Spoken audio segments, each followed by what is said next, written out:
Assalamualaikum warahmatullahi wabarakatuh. Kita berjumpa lagi pada hari ini. Saya akan menjelaskan tentang senyawa organik dengan gugus fungsi halida. Kita kenal dengan nama organohalida atau biasa dikenal dengan nama alkil halida. Yang akan kita bahas pada pertemuan kali ini adalah tentang kelimpahan di alam, tata nama, sifat fisika, kimia, dan penyiapan alkil halida. Organohalida mengandung satu atau lebih atom halogen. Nah, ini penggambarannya kalau kita lihat. Kerangka karbonnya bisa kerangka karbon berikatan tunggal, bisa juga kerangka karbon mengandung ikatan rangkap 2 atau rangkap 3, atau juga bisa halida itu terikat dalam suatu aromatik.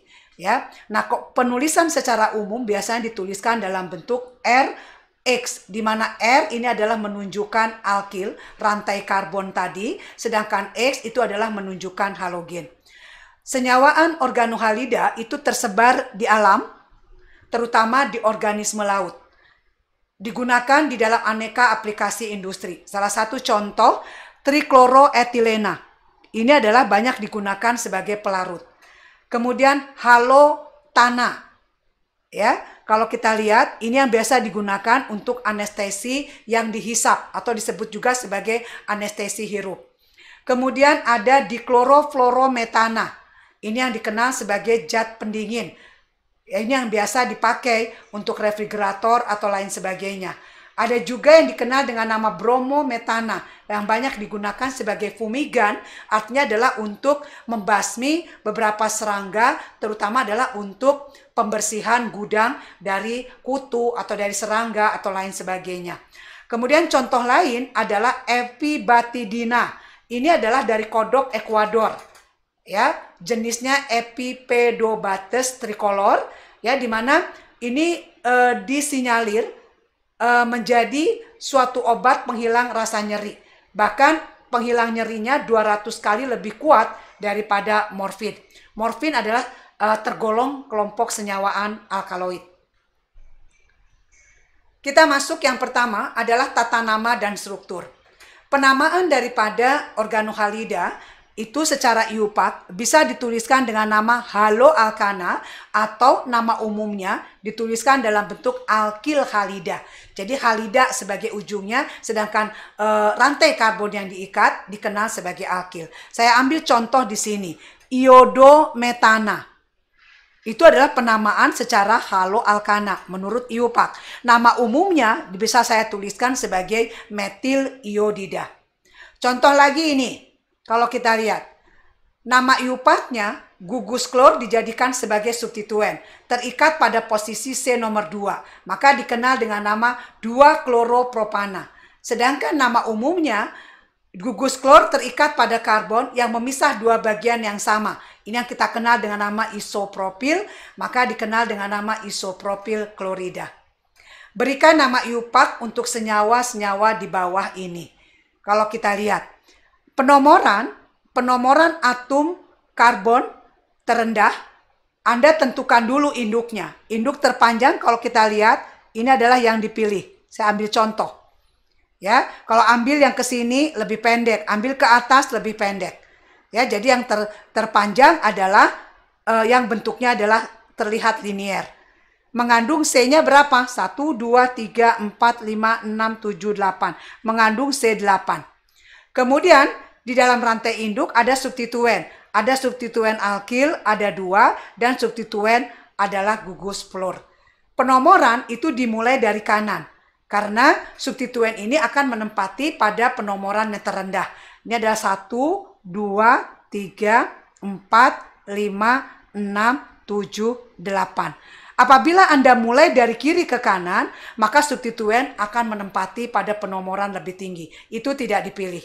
Ya, maka ini adalah yang dipilih, sehingga penamaan ini adalah fluor itu adalah diawali dengan kata F, sedangkan metil diawali dengan kata F. Sesuai dengan aturannya, maka F itu lebih dulu. Maka penamaannya menjadi 3, kemudian fluoro, kemudian 4, 5 dimetil, ya, dimetil oktana. Penulisan jangan lupa adalah merupakan satu kata. Ya. Kemudian berikutnya, saya kira yang B pun Anda bisa jelaskan. Ya, bisa jelaskan, cari rantai induk terpanjang, kemudian penomoran kalau ini adalah dari kiri ke kanan. Karena yang dekat dengan substituen. Kalau kita ke kanan ke kiri, ini posisinya 1, 2, 3. Di 2 dan 3 ini ada substituen. Kalau posisi di sini 1, 2, 3, ini adalah hanya ada posisi substituen di 3. Jadi cari yang juga berdekatan dengan substituen lainnya. Jadi penomoran yang benar itu diambil dari kiri ke kanan. Kemudian untuk yang C, kalau kita lihat, ya untuk yang C ini adalah rantai induknya bentuknya siklik, sikloheksana. Ada substituen, ada gugus metil, ada gugus brom. Tadi sesuai aturan, maka penamaannya atau penomoran atom karbonnya yang terendah adalah yang mengikat abjad bahasa Inggrisnya brom lebih dulu. Maka di sini 1, 2, 3, 4. Maka penamaannya menjadi 1 bromo, ya 1 bromo, kemudian 4 metil sikloheksana. Jadi 1. Kemudian yang ini saya kira Anda bisa berlatih, berikan penamaannya secara IUPAC. Ya. Penamaan secara IUPAC jauh lebih mudah karena aturannya jelas. Kalau nama umum itu adalah Anda harus paham atau harus tahu nama-nama umum yang diberikan. Karena itu bisa berasal dari nama tempat, bisa asal usul dan lain sebagainya. Buatlah struktur berikut dengan penamaan ini. Saya ambil contoh, 3 bromo 4 metil heksana. Berarti struktur induk adalah heksana. Maka saya bikin struktur induknya mengandung C-nya 6. 1, 2, 3, 4, 5, kemudian 6. Ada substituen di posisi 3. Kalau saya mulai dari sini angka 1, 2, 3, 4, 5, 6. Maka di 3 ada substituen brom. Kemudian di substituen ini ada gugus CH3. Ya, kalau kita lihat. Kenapa saya ambil penomorannya dari kanan ke kiri, BR-nya letakkan posisi ini karena BR itu akan lebih dulu muncul karena awalannya B. Kalau metil itu adalah setelahnya. Ya, kalau sebetulnya posisinya ini kalau ngambil dari sini juga 1, 2, 3. Ada metil di posisi 3, brom di posisi 4, hanya ganti posisi. Tapi kita ambil di posisi dari kanan ke kiri karena brom akan muncul lebih dulu. Ya. Kemudian berikutnya yang B. Ini adalah bentuk sikliknya atau rantai induknya sikloheksana. Maka Anda gambarkan siklik segi 6 ini, sikloheksana. Ya. Ada terikat posisi C1 berarti di sini mau di mana saja akan sama, mau di sini boleh. Ya, ini udah mengikat ada BR. Ada BR. Kemudian posisi 4 mau arahnya ke sini atau mau arahnya dari atas sama karena posisi 4 akan ada di sini, yaitu mengikat ters butil. Ya, mengikat ters butil. Kalau kita lihat ya mengikat ters butil. Ters butil kalau kita lihat ini tinggal dimasukkan. Ini C, ini adalah mengandung. Nah, ini mengikat demikian. Ya, sehingga penamaannya 1 di bromo 4 ters butil sikloheksana. Nah, sementara berikutnya adalah 4 sekunder butil 2 klorononana. Berarti rantai induknya itu adalah mengandung C9. Anda bikin C9. 1, 2, 3, 4, 5, 6, 7, 8, 9. Ada posisi klor di posisi nomor 2. Saya ambillah di sini. Letakkan posisi 4. 1, 2, 3, 4. Maka ada di sini. Sekunder butil, berarti ini terikat, maka mengandung begini. Karena ini mengikat karbon, dan ini ada C4 adalah butil, dan terikat C-nya adalah mengikat 2 gugus alkyl. Maka dikatakan sekunder butil. Maka namanya menjadi 4 sekunder butil 2 klorononana. Ya, selamat berlatih. Anda bisa buka buku McMurray, di situ banyak sekali Anda bisa berlatih untuk penggambaran. Ada pemberian nama IUPAC, kemudian tuangkan nama strukturnya. Itu jauh lebih mudah. Karena Anda lihat aja rantai induknya apa, bikin aja dulu kerangkanya, letakkan substituennya. Ya, biasanya yang agak sulit itu adalah tata nama. Kalau Anda diberikan gambar strukturnya, kemudian Anda diminta untuk memberikan nama IUPAC-nya. Itu yang terus harus banyak berlatih. Perbandingan beberapa haloalkana, kalau kita lihat, ini salah satu contoh senyawa haloalkana dengan kerangka karbonnya sama, yaitu jumlah atom karbonnya C-nya 1. Sedangkan berbeda pada substituen halidanya. Kalau kita lihat, substituen halida atau golongan 7A ini FClBrI. Ini adalah merupakan unsur dalam satu golongan.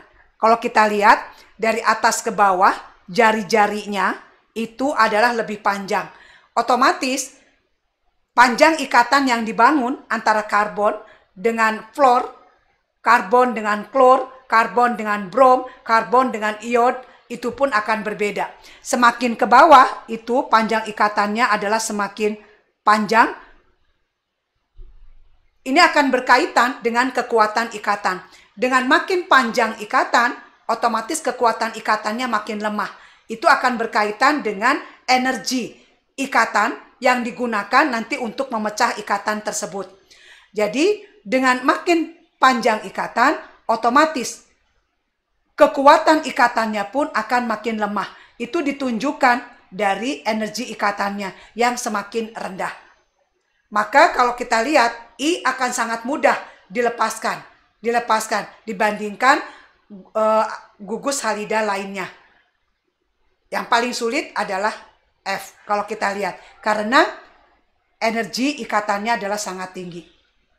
Kemudian kalau dilihat dari kepolaran, kalau kita lihat dari segi elektronegativitas, F paling elektronegatif. Sebetulnya makin ke bawah, ini elektronegativitasnya adalah semakin rendah.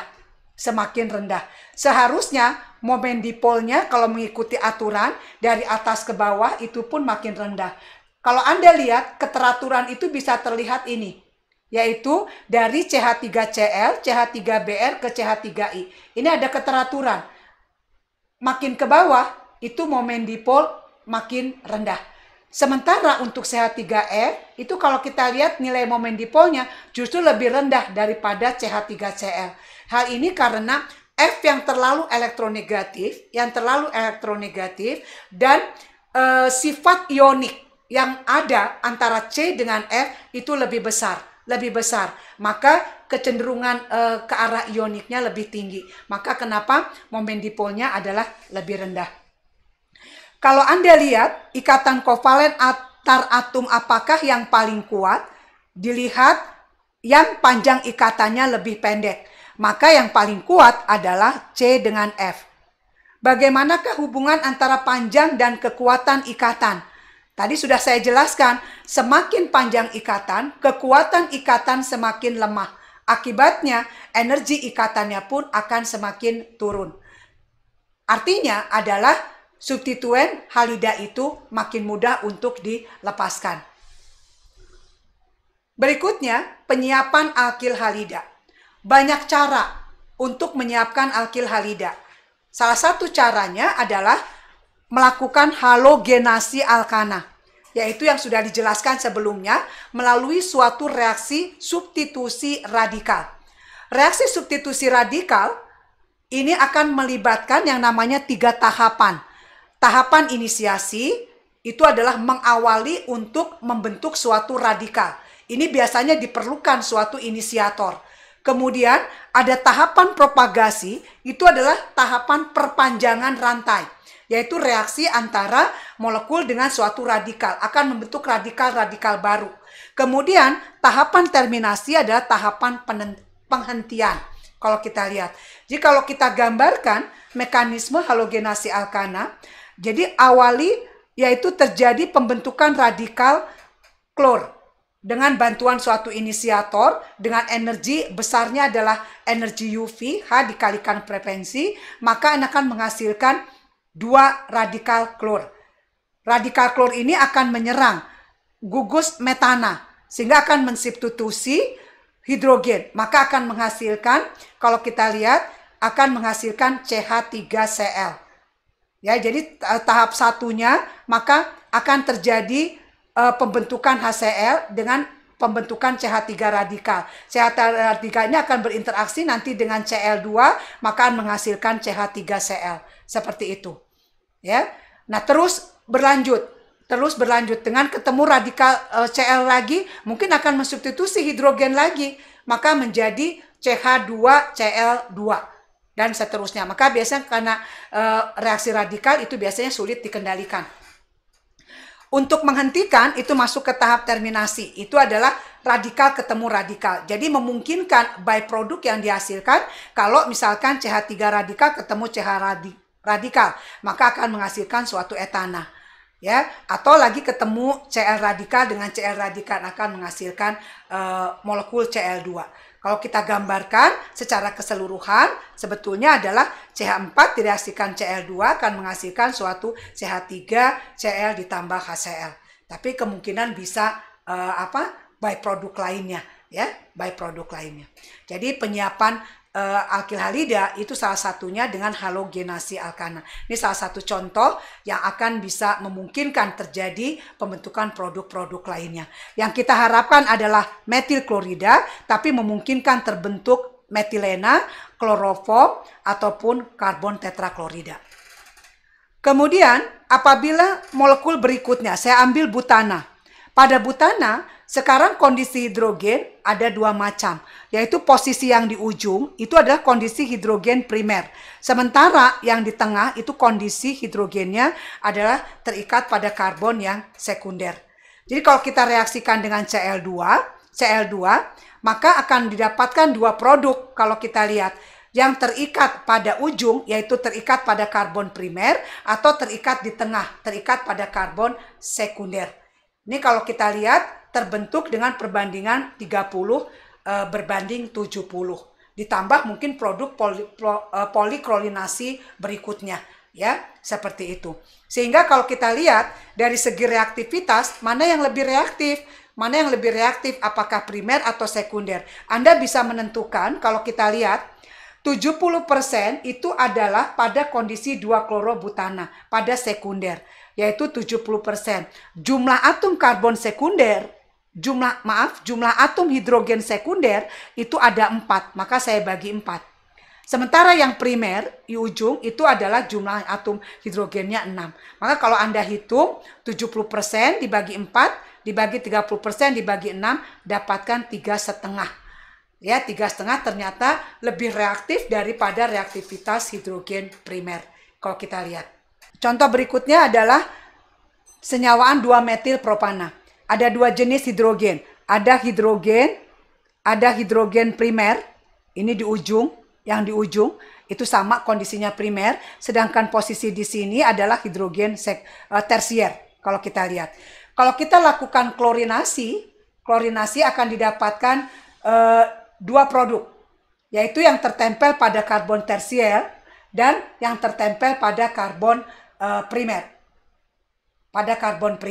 Dan ini adalah perbandingannya adalah 35 dibanding 65. Kalau kita lihat, ya, yang 35% itu adalah produk yang tersier, sementara yang 65 itu produk yang primer.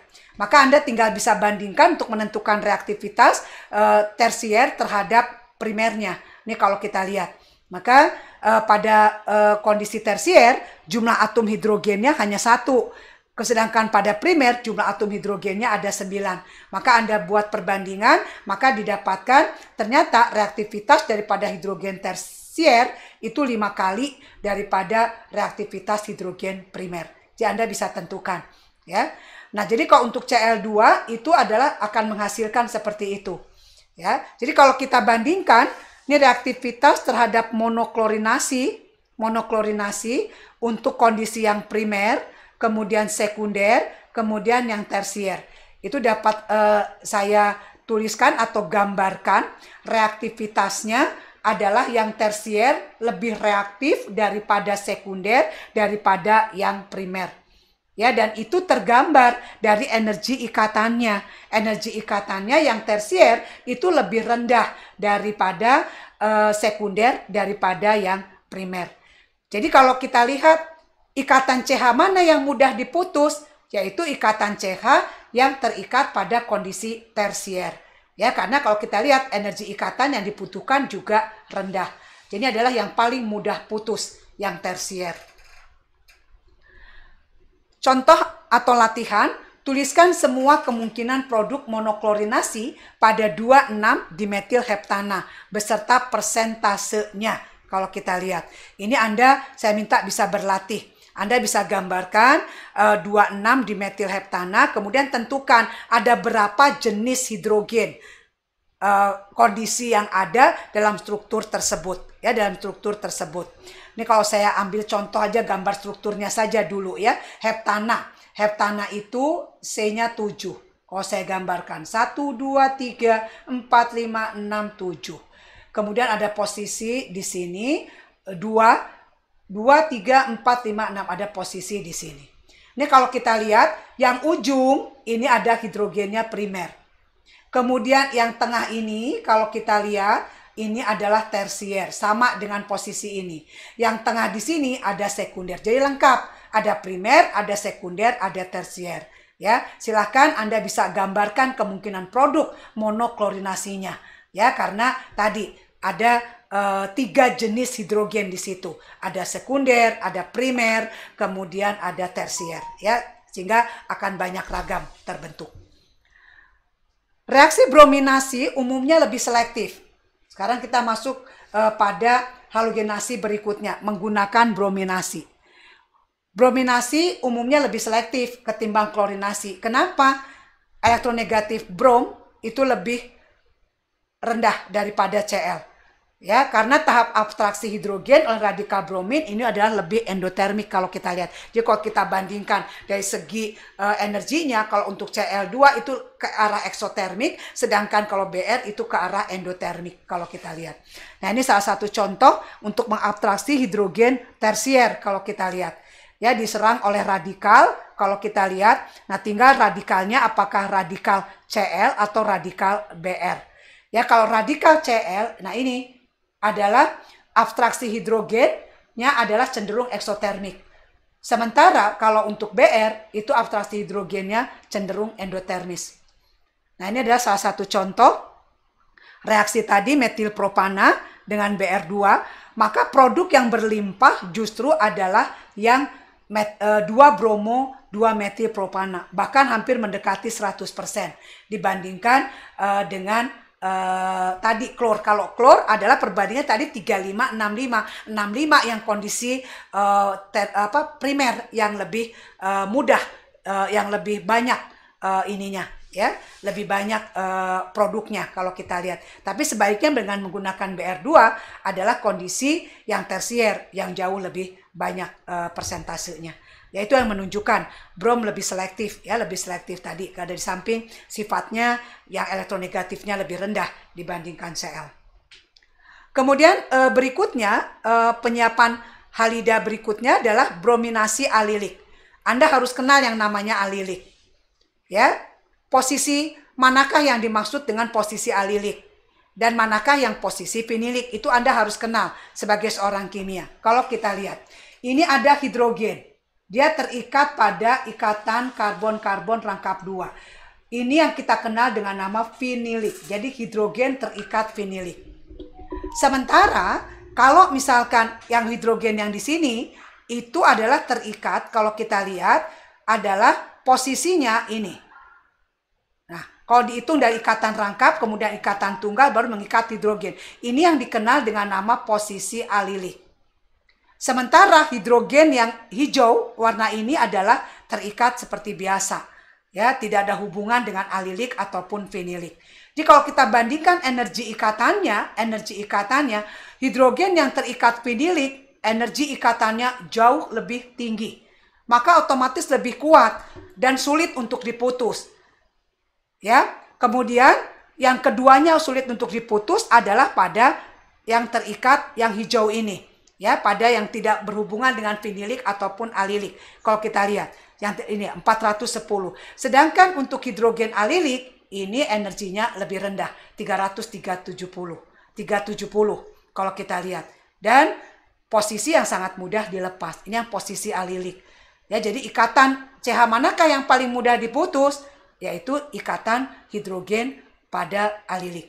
Ya, kalau kita lihat, maka saya ambil contoh suatu sikloheksana direaksikan dengan N-bromosuksinimida.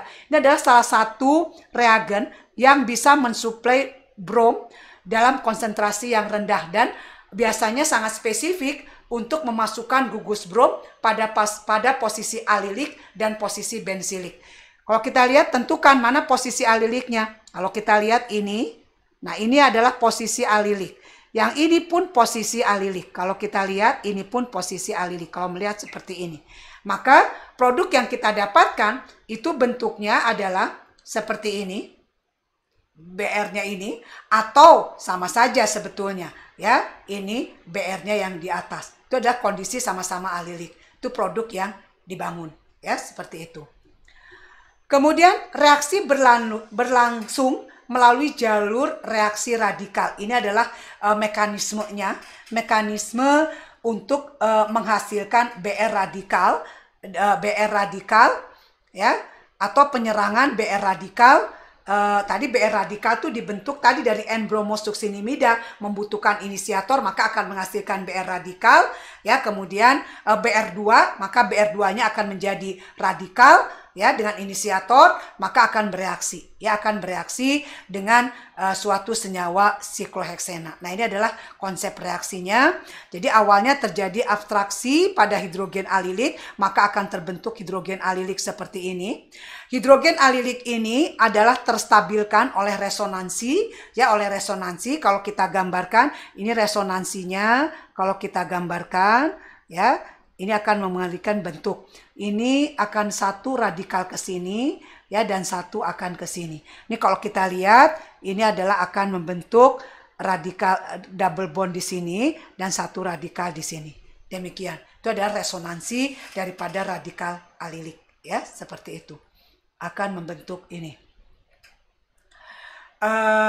Ini kalau kita lihat dan produknya kita akan dapatkan ini. Jadi kita lihat di sini atau tadi ke bawah, ya. Ini adalah bentuknya adalah ini. Urutan kenaikan stabilitas radikal ini bisa kita lihat, ya. Kita bisa lihat semakin ke kanan. Ini kalau kita lihat semakin ke kanan, radikal ini posisi radikal alilik. Kemudian ini radikal tersier. Semakin ke kiri ini ada radikal sekunder. Ini radikal primer, ini radikal yang terikat pada CH3, ini radikal yang terikat pada finilik. Kalau kita lihat kestabilannya, ya, posisi kestabilan radikal alilik ini dalam urutan itu paling kanan. Ini dapat dikatakan paling stabil. Kenapa? Kenapa? Salah satunya adalah bisa resonansi. Bisa terjadi resonansi, distabilisasi adanya resonansi radikal. Sementara tersier lebih stabil juga dibandingkan sekunder, dibandingkan primer. Kenapa? Karena radikalnya bisa menyebabkan terjadi hiperkonjugasi dengan alkil-alkil di sekitarnya. Kalau kita lihat, R ini misalkan ada CH3, itu bisa ada 3 hiperkonjugasi yang bisa dibangun. Kalau alkilnya ini aja metilnya mengikat ada 3, maka akan ada 9 hiperkonjugasi. Ya, sementara untuk yang sekunder hanya ada 6 hiperkonjugasi. Untuk yang metil hanya ada 3 hiperkonjugasi. Untuk yang metil tidak ada, ya, apalagi untuk yang finilik. Maka kenapa itu alilik adalah paling stabil? Salah satu stabilisasinya karena resonansi. Resonansi jauh lebih dominan. Artinya adalah memberikan stabilitas lebih tinggi dibandingkan hiperkonjugasi. Mengapa radikal alilik stabil? Tadi sudah dijawab, karena bisa terjadi resonansi. Ini resonansi melalui resonansi radikal. Ya, kalau kita lihat.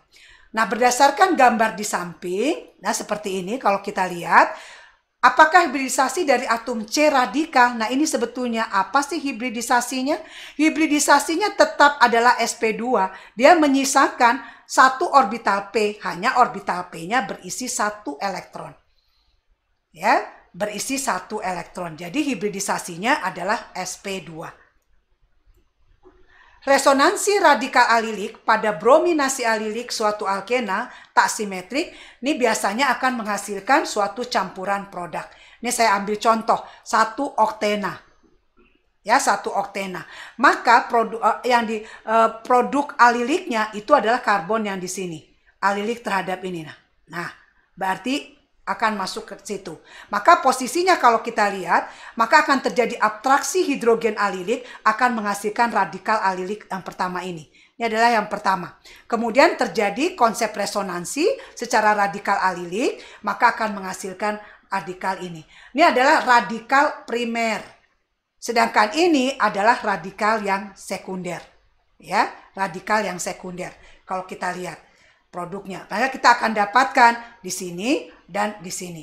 Kalau kita dari segi stabilitas sekunder lebih stabil daripada primer. Tapi kalau kita lihat dari kemudahan abstraksinya, kalau melihat dari posisi ini, bukan abstraksi, maksudnya kemudahan masuknya radikal Br pada kedua struktur ini akan jauh lebih mudah kondisi primer. Kenapa? Steriknya rendah. Maka kenapa produk yang dihasilkan jauh lebih banyak persentasenya dibandingkan untuk yang sekunder. Ini kalau dari segi kemudahan atau kecepatan reaksinya, yang primer jauh lebih mudah karena halangan steriknya lebih rendah dibandingkan kondisi yang sekunder. Ya, jadi lebih disukai karena kurang terhalang. Ya, seperti itu. Produk brominasi alilik mudah diubah menjadi diena dengan dehidrohalogenasi. Artinya dehidrohalogenasi artinya adalah penghilangan hidrohalogen. Jadi berkurang HX seperti itu. Jadi dari produk brominasi alilik yang didapatkan. Ini saya ambil contoh sikloheksena, ya, kemudian direaksikan dengan NBS didapatkan ini alilik bromida. Kalau kita lihat 3 bromo sikloheksana. Nah, kemudian direaksikan dengan basa, maka akan terjadi yang namanya konsep eliminasi. Konsep eliminasi. Terjadi pelepasan hidrohalogen. Hidrohalogen. Tentu Anda akan lihat hidrogen mana yang akan diambil adalah hidrogen posisi di sini, yaitu pada posisi hidrogen beta. C yang mengikat Br ini adalah posisi alfa. Jadi hidrogen beta di sini, ya, hidrogen beta di sini akan terabstraksi atau akan diambil, hilangkan dan akan berinteraksi dengan Br, maka akan lepas menjadi HBr sehingga terbentuk ikatan rangkap baru. Maka menjadi siklohexadiena. Ini adalah latihan. Anda bisa tuliskan kemungkinan produk yang dihasilkan dari senyawaan ini dengan menggunakan N-bromosuksinimida. Ini kalau kita ambil contoh, Anda mesti gambarkan strukturnya dulu dengan benar, baru bisa ramalkan. 3,3 dimetil siklopentana. Anda gambarkan, ini berarti siklopentena. Ya. 3,3 dimetil. Berarti ada ikatan rangkap misalnya di sini. Posisi 3 itu berarti ada di sini. Jadi strukturnya akan demikian. Jadi penomoran 1, 2, 3. Posisi alilik kalau kita lihat, posisi alilik. Kalau alilik di sini, ini bisa terjadi. Ini adalah posisi aliliknya. Kalau ini pun sebetulnya ke sini ini, tetapi tidak mungkin karena tidak ada hidrogen. Karena sudah tersubstitusi oleh 2 gugus alkil. Jadi hanya terjadi di sini. Maka kita akan dapatkan, direaksikan dengan NBS, kita akan dapatkan produk demikian, ini, dan ini akan nempel adalah Br. Seperti itu. Ya. Kemudian 2-metil siklopentena. Nah, ini berkurang nih metilnya. Kalau kita lihat, kita gambarkan sama seperti itu. Hanya bentuknya strukturnya seperti ini. Aliliknya kalau kita lihat, ada aliliknya bisa di sini. Ini posisi alilik yang pertama. Atau posisi aliliknya adalah di sini. Ya. Maka produk yang didapatkan ada 2. Kalau kita lihat, ini yang pertama, demikian Br-nya masuk sini. Ini ada 1 CH3. Yang kedua adalah kita dapatkan seperti ini. Ini demikian Br-nya ada di sini. Ya, ini jelas suatu senyawa yang tidak sama, suatu senyawa yang berbeda. Nanti Anda ditanyakan produk mana yang berlimpah? Produk mana yang berlimpah karena produknya ini mengandung ikatan rangkap, ya, mengandung ikatan rangkap, maka nanti ada aturan Zaitsev yang bermain. aturan safe yang bermain ya, karena biasanya akan mengambil produk alkena yang tersubstitusi lebih banyak di sekitar bidang alkenanya, itu biasanya akan menghasilkan produk yang berlimpah ya, seperti itu. Untuk 2-metil 3-heksena Anda bisa gambarkan dan Anda bisa berlatih sendiri ya, seperti contoh yang diberikan. Kunci utamanya Anda harus tahu alilik itu apa. Ya, alilik itu apa, dan bedakan dengan yang namanya finilik. Ya, nanti ada tambahan bensilik. Kalau bensilik itu adalah suatu kondisi demikian. Ini mengikat CH2. Ini adalah X. Ini yang namanya bensilik. Sifatnya hampir mirip seperti alilik. Ini pun kalau kita lihat, jadi bensilik itu bukan suatu senyawa fenil. Kalau fenil itu adalah gugus ini. Ini kalau kita lihat ya, fenil itu begini. Kalau kita lihat, nah ini mengikat X. Ini gugus fenil, bukan bensilik. Kalau bensilik adalah ada CH2 di luar, jadi X-nya adalah terikat oleh karbon primer. Ya, oleh karbon primer. Sementara di sini X-nya terikat aromatik. Yaitu Anda bisa bedakan alilik, finilik, bensilik, atau terikat pada suatu alkil. Ya, seperti itu. Kemudian penyiapan alkil halida berikutnya itu adalah substitusi alkohol. Ya, ini adalah dengan menggunakan preaksi. Ya, preaksi kalau kita lihat HX, ya HX, X-nya bisa Cl, Br, I.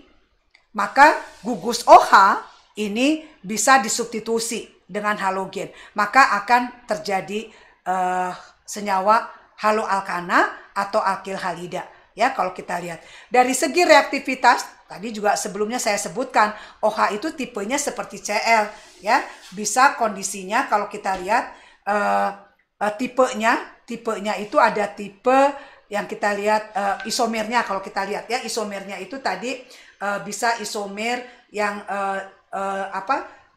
halogennya atau OH-nya terikat pada C primer atau C sekunder mengikat 2 alkil atau C tersier. Ini juga sama ya, kalau kita lihat OH terikat karbon yang mengikat 3 gugus alkil, itu dikenal tersier.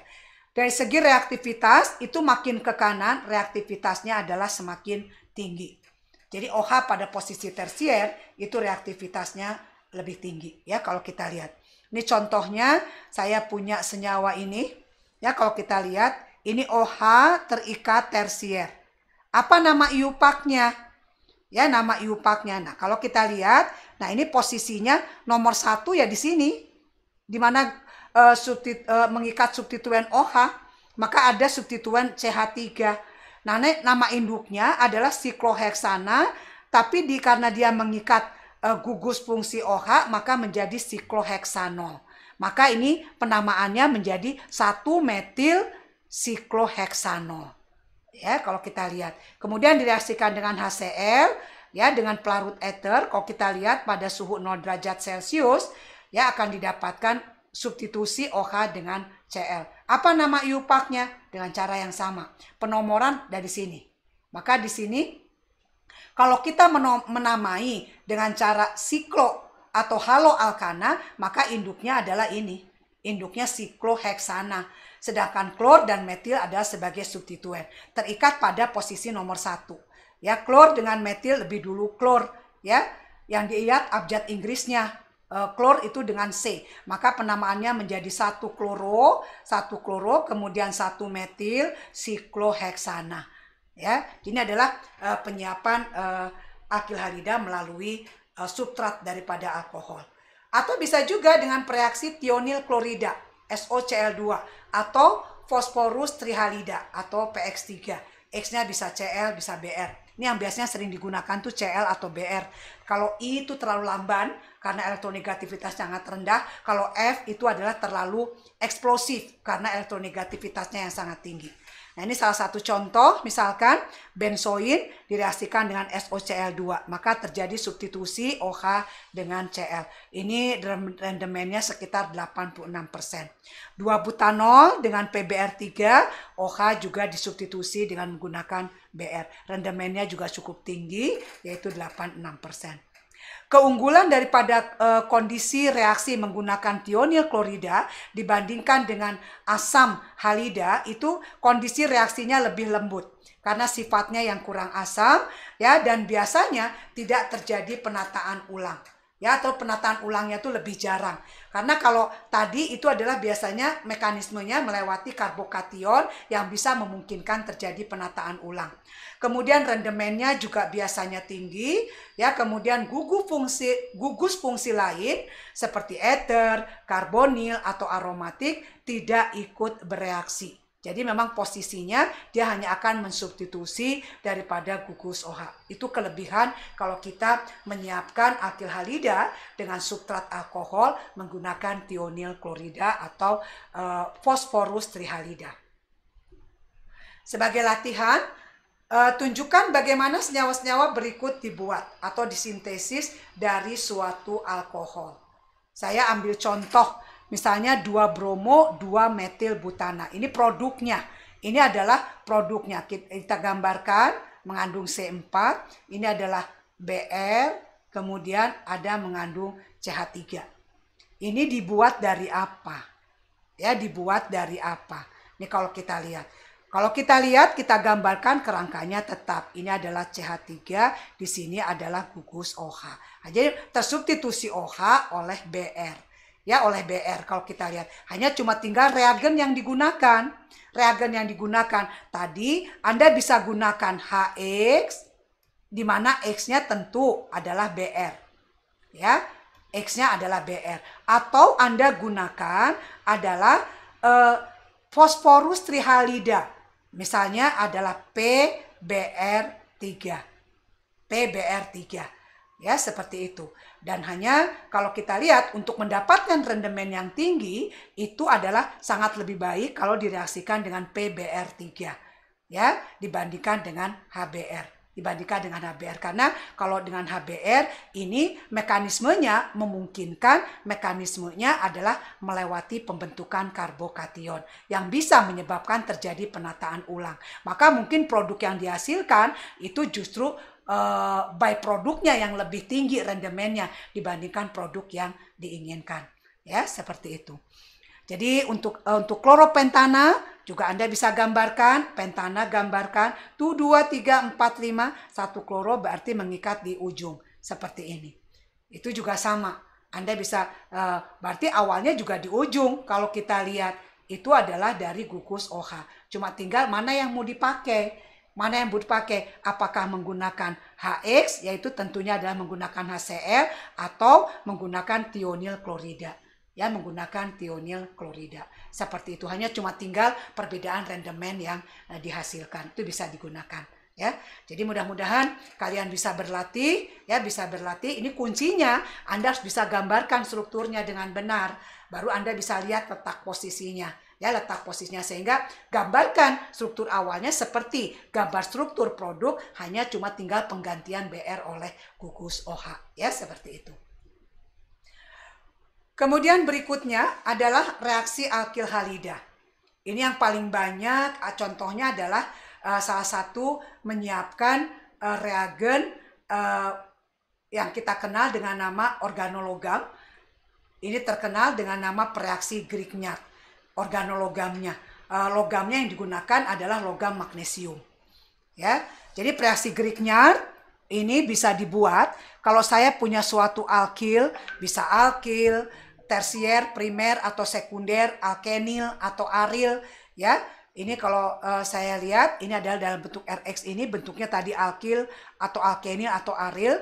Ya, kemudian X-nya bisa Cl, Br atau I. Nah, kemudian direaksikan dengan THF. Solvennya tuh THF atau dry ether, logamnya adalah Mg, maka akan menghasilkan senyawa ini. Grignard itu adalah simbolnya R dan terjadi penyisipan logam Mg di antara alkil dengan halidanya. Ya, reaksi Grignard ini biasanya memang solven yang digunakan itu umumnya adalah solven-solven yang sifatnya cenderung nonpolar. Kalau kita lihat, ini biasanya digunakan ether kering atau tetrahidrofuran. Kenapa? Itu adalah karena adanya pasangan elektron bebas, ini yang bisa mensolvasi daripada logam Mg-nya, ya, logam Mg-nya, sehingga terstabilkan reaksi Grignard yang terbentuk. Ya, maka kenapa digunakan ethernya harus kering, ya, harus kering. Kalau dia berair, itu memungkinkan tidak terbentuk reaksi Grignard, ya, justru akan membentuk suatu alkana karena Grignard ini dengan adanya air, karena air ada hidrogen yang sifatnya asam, maka dia akan bereaksi dengan air yang terbentuk pada Grignard, maka akan terbentuk suatu alkana. Jadi Grignardnya justru tidak akan terbentuk, maka harus kering.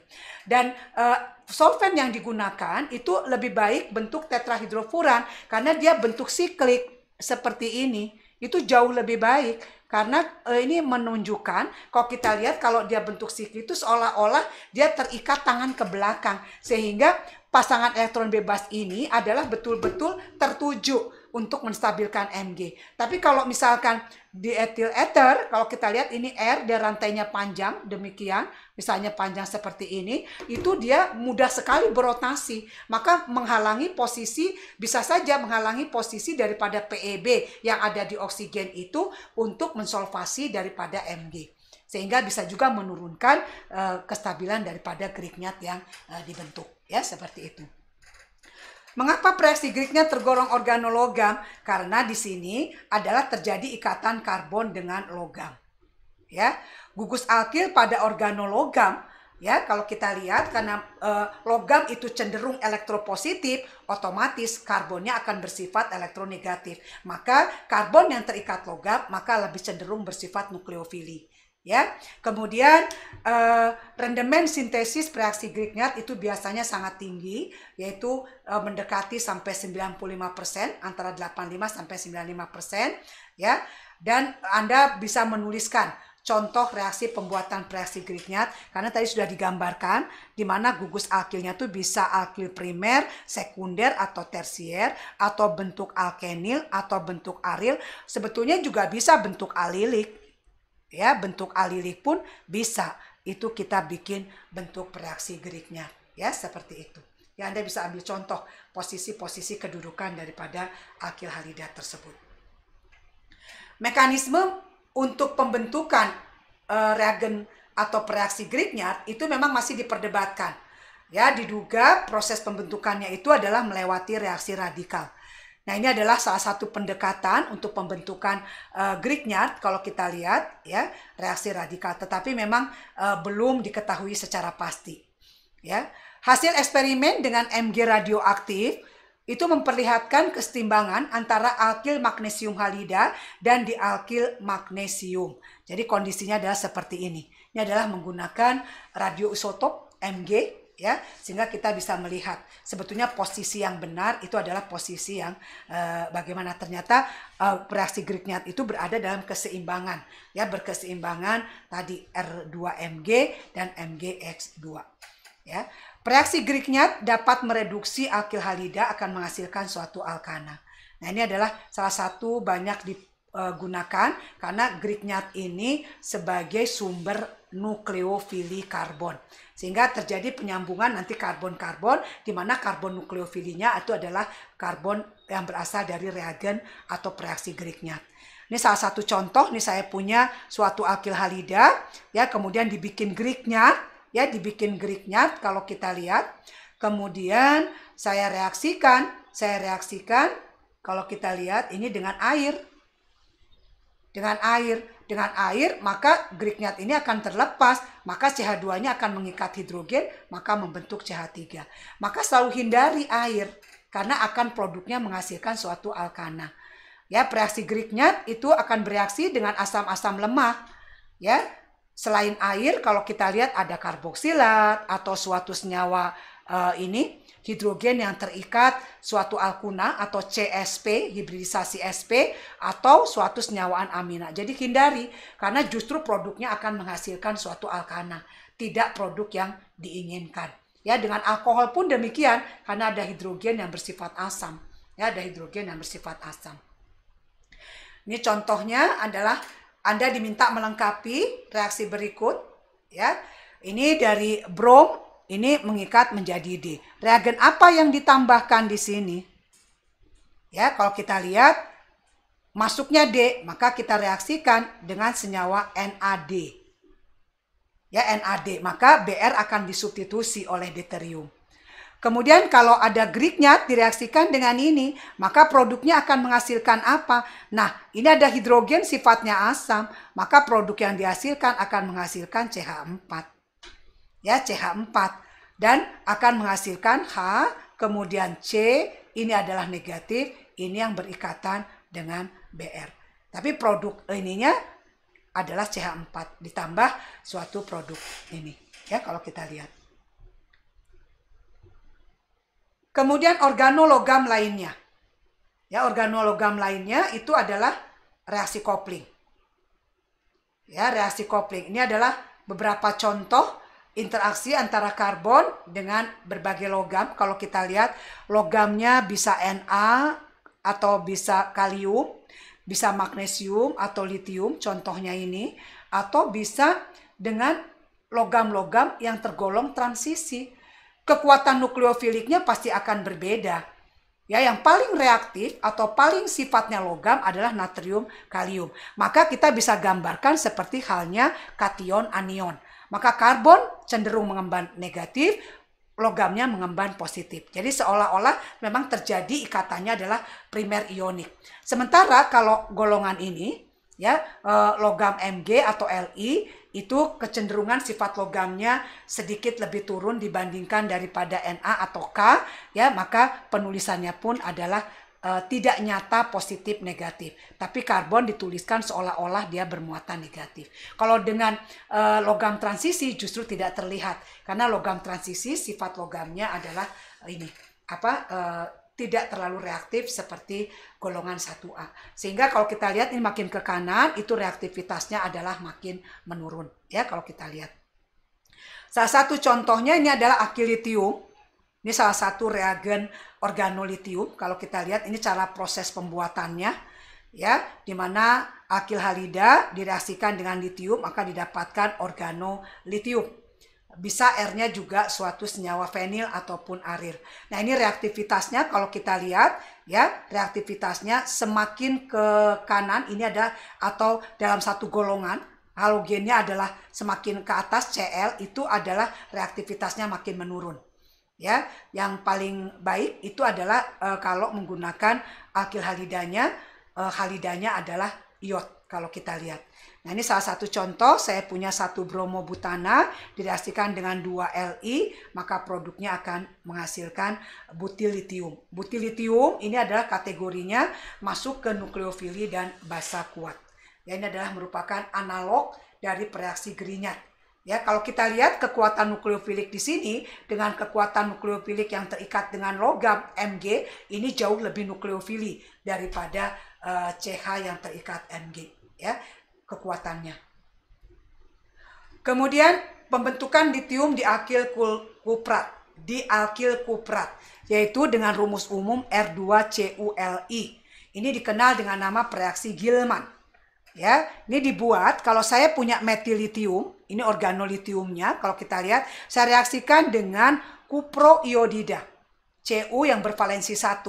Kemudian reagennya eter, maka didapatkan litium dimetil kuprat. Ini yang kita kenal dengan nama reaksi Gilman, dan ini adalah lazim direaksikan dengan halida organik membentuk suatu alkana. Dan ini adalah banyak sekali digunakan untuk reaksi pembentukan alkana melalui reaksi kopling, ya, kopling organologam.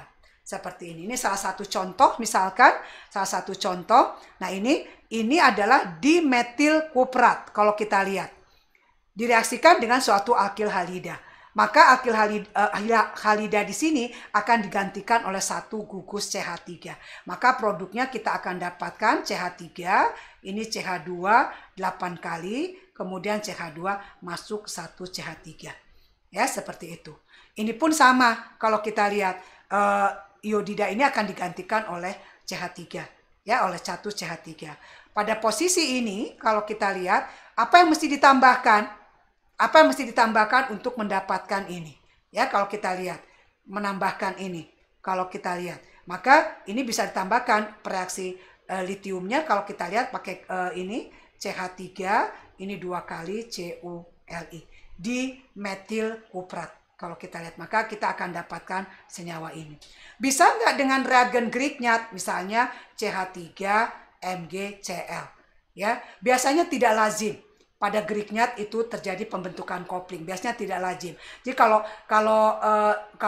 kalau dikatakan bisanya bisa, hanya mungkin rendemennya tidak terlalu tinggi. Ya, kalau dengan menggunakan RO2C, ULI atau reaksi Gilman itu jauh lebih baik. Jauh lebih baik dan rendemennya itu biasanya akan lebih tinggi. Bahkan juga dengan CH3Li bisa nggak? Bisa juga. Ya, bisa juga kalau kita lihat. Jadi sebetulnya organo-organo logam ini bisa digunakan untuk menghasilkan ini. Hanya nanti tinggal rendemen produk yang dihasilkannya itu adalah berbeda. Ya, seperti itu. Ini contoh latihan tadi sudah dijabarkan. Kalau kita lihat. Nah, itu adalah yang bisa saya sampaikan untuk awalan daripada akil halida. Ya, terutama di tata nama, kemudian sifat fisik daripada akil halida itu sendiri, dan juga reaksi atau penyiapan akil halida dari pendekatan berbagai sutrat, ya, seperti itu. Semoga bisa dipahami dan selamat belajar, didengar kembali, diulang-ulang terus hingga Anda mengerti. Terima kasih. Assalamualaikum warahmatullahi wabarakatuh.